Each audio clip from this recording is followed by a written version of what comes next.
Hey, here we go, chapter 13. We're going to do two videos. Here's the third video on chapter 13. Remember the concept of marketing is what? Value through what? Expert through what? Experience through what? Emotion. Now let's go through some of the more technical details of marketing. Now marketing starts with this concept of you have to know your market. Your market is a group of people with an unsatisfied wants and needs and who have the resources and willingness to buy. Think about this, a group of people with an unsatisfied wants and needs who have the resources and are willing to buy whatever you are marketing. The key is it's not just promotion. You have to have a group of people. That group of people determines a lot of things when it comes to marketing. Number one, they determine your pricing structure. That means how you list your price, how much you sell your price for, pricing structure. For instance, anytime you see 99 cents at the end, that lets you know you're usually going to a middle class or a lower class audience, because the more expensive it is, you just use whole numbers. You don't use cents, because cents are used to make something seem cheaper. Second thing you have to consider is location. If whatever you're selling to someone is cheap, you always want to be close. Cheap has to be convenient. Think about that. Cheap has to be convenient. Cheap has to be convenient. And that's the concept that you want to remember. Third thing, store design. Store design. And this deals with lighting, spaces. If you're dealing with a cluttered store is usually a cheap store. You want things spaced out, and you want your lighting to be very bright when it's cheap, dark when you want a more intimate setting. And then lastly, the level of customer service. If what you're selling is cheap, guess what? You don't get much customer service. What does that mean? When you go to Family Dollar and they say, where's something? Oh, it's over there. That's all you're going to get. Why? Because what you're buying only costs $1. But if what you're buying costs $1,500, guess what? Your level of customer service increases. So there are four things that your market determines: price structure, location, store design, level of customer service. Price structure, location, store design, and level of customer service. Make sure you remember those things. Now, when you know your people, you have to know the difference. And the example I want to use right here is the difference between the truck driver and the lawyer. If you are designing a hotel, as an example, if you are designing a hotel, guess what you should do? If it's for a truck driver, you need a larger parking lot. What else do you need? You probably need free breakfast. What else do you need? Not so much a fancy room, because they're just going to be there overnight. But on the other end, if you're dealing with a lawyer, usually you're going to have a restaurant in the hotel. Why? Because they want to go somewhere where they can sit down, maybe have meetings, things of that nature. Usually you're going to have a more luxurious mattress, because they're there usually for an extended stay. Truck driver usually overnight if you're not sleeping in his truck, right? A lawyer, you need the extended stay. So you want things to be comfortable. You want to be more homely, better internet access, all those types of things. But that's based on knowing your market. Now, the specific term is target market. So what is a market? A market is a group of people with unsatisfied wants and needs who have the resources and willingness to buy whatever you're trying to sell. But target market, this is the particular person that you're really going to aim your advertisements at. This is the person you're going to aim your service for. This is where you're going to locate your business close to.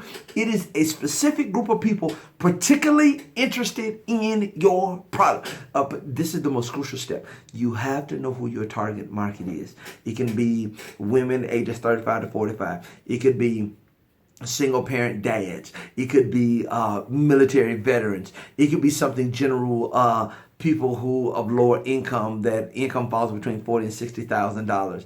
It could be parents of children with disabilities. Your target market is so very crucial, because that's where your advertisements are going to target. That's who everything you do is going to target them. That's why the word is target market. You know, the target. So that's where you're going to target. So you want to make sure your target is solid. Everything you do is going to be focused toward that person. Now, you have to be mindful of that. Now, remember what we said at the beginning, 80% of product development, 80% of businesses fail because of bad product development. But whatever you do, you must have value. Now, notice what it says. The only way to compete is to design and promote better products, meaning products customers, here's the key word, perceive to have the best value. Not saying they are better, but they're perceived to be better. And if they're perceived to be better, guess what that means? People are willing to do the switch. So more marketing theory here. Marketing is divided in what we call the 4 Ps, the marketing mix, 4 Ps: product, price, place, promotion. Product, price, place, promotion. These are your 4 P's. This is your marketing mix. Make sure you're mindful of these 4 things: product, price, place, promotion. These 4 things are all about how you put together your business, right? You want to make sure that your product is something that looks appealing. You want to make sure the price is set right based on the value proposition that you're presenting. You want to make sure it's in a place that is convenient. This is a little different if you're doing a tech business or an internet-based business. And then lastly, you want to promote in a way that people remember. Now, here's the rule, generally with promotion. You need at least 6 points of contact. In promotion, you need at least 6 points of contact. That means I talk to you face to face. I send you an email. I send you an email reminder. I leave a business card with you. I call you to make sure you remember me. And then maybe I send you to my website through an email. But those 6 points of contact will make a person memorable. Why do you want to be memorable? Because the more memorable you are, the more likely they will try to experience. They have an emotional connection. They'll look at you as an expert, and that builds value. And when you build value, that is your marketing. You still have to deliver, but then the key is you will have that success in business. Lastly, for this video, product differentiation is the key. Value. What does that mean? I'm going to give you another word for value as we enter this part of the book. Uniqueness. What is your unique selling proposition? Unique selling proposition. What makes you different? You should be able to answer that question. If I ask you about your business venture and I say, what you trying to do? I mean, I'm just trying to be like McDonald's. Soon as you say be like, you know what that means? They're not going to value what you're doing. So you have to make sure that you are unique in what you want to do. There are different ways to differentiate yourself. You can do it through packaging. You can do it through your name, through your location, through having better value, by your price being different, by the color, by your logo, by being more, it can be anything, right? It can be anything, but you want to be different in some way. So I should be able to ask you what makes you different, and you should be able to answer that without any questions. You got it? All right. One more video on chapter 13 to come. Bye.